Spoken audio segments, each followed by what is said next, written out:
Hello viewers, আসসালামু আলাইকুম। আজকের ভিডিওটি হলো লিনিয়ার স্কেচ প্যাটার্ন নিয়ে। চলুন দেখি কীভাবে আমরা linear sketch pattern tools use করব। আমরা একটি সার্কেল নিলাম একটি সারফেসের উপর। তারপর সার্কেলটির ডাইমেনশন দিলাম 12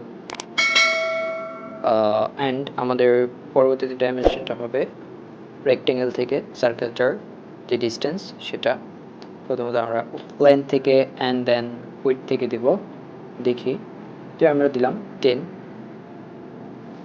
সেমভাবে উইডথ থেকেও দেব ডিস্টেন্সটা 10।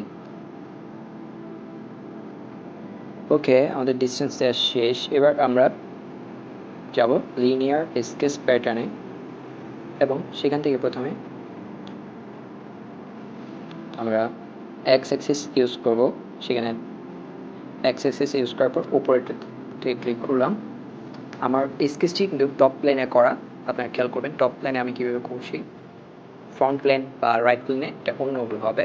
আমরা 5টা সার্কেল নিলাম, দেখেন লিনিয়ারভাবে চলে গেল এক্স অ্যাক্সিসের দিকে। এবার আমি যদি আবার লিনিয়ার স্কেচ প্যাটার্ন নিই, না নিলেও হয়, আমি সেকেন্ড টাইম নিলাম আর কি। দেখুন এবার আমি নিচের দিকে যাবো, যেহেতু তাই আমি লেন্থটা ক্লিক করলাম। ওকে, প্রত্যেকটা ক্লিক করব। এরপর সার্কেলের কয়টা হবে সেটা আমি সিলেক্ট করবো, 7টা বা 6টা। আমি প্রথমত 7টা দিলাম, যদি 7টাতে হবে না, এটা 6টা আমি নিয়ে নেব। 7টাতে দেখুন বাইরে চলে গেছে। আমি মাপ দিলাম 15।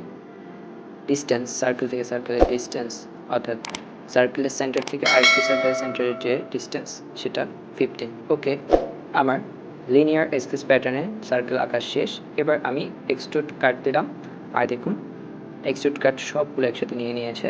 এবার আমার কাজ হচ্ছে ওকে করা, দেন লিনিয়ার স্কেচ প্যাটার্নের কাজ শেষ। থ্যাংক ইউ এভরিওয়ান এতক্ষণ সাথে থাকার জন্য। পরবর্তী ভিডিও দেখার জন্য আমন্ত্রণ রইল। আসসালামু আলাইকুম।